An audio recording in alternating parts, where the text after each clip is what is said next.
Every fan hears about release clauses and buybacks during transfer season. But what do they actually mean? By the end of this video, you will know more than your favorite pundit. Welcome back to this channel. Today, we are breaking down some of the most misunderstood but crucial parts of football transfers.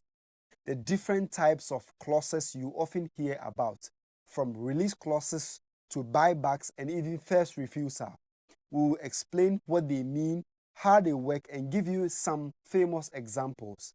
Hi, my name is Abdul Rashid Zakari. This is the Offside FC. You know the game, but this is the story behind.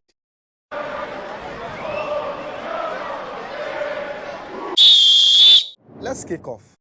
First up, the release clause. This is one of the most talked about clauses in the Premier League. A release clause is basically written into a player's contract, and it says if another club offers a specific minimum fee, the player is allowed to speak or to transfer to that club, and the current club must accept the bid. These clauses also depends on other conditions, like the team failing to qualify for the Champions League or being triggered only in certain transfer windows. Famous example of this is Demba Ba moving from Newcastle to Chelsea in 2013. That was thanks to his release clause. But release clauses can be very controversial.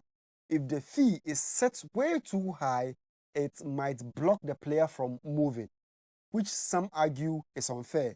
On the flip side, players sometimes accept lower wages just to have release clauses in their contract. Next, let's talk about Spain's famous buyout clauses. Unlike a release clause, the player themselves actually has to buy out their own contract, although the buying club usually gives the player the money to do it. These clauses are mandatory in Spain and are often set ridiculously high. Just look at Neymar's record-breaking move to PSG in 2017, 222 million euros paid to trigger that buyout clause of his. Now, on to buyback clauses. Imagine a club sells a young player, but they don't want to lose him forever and ever.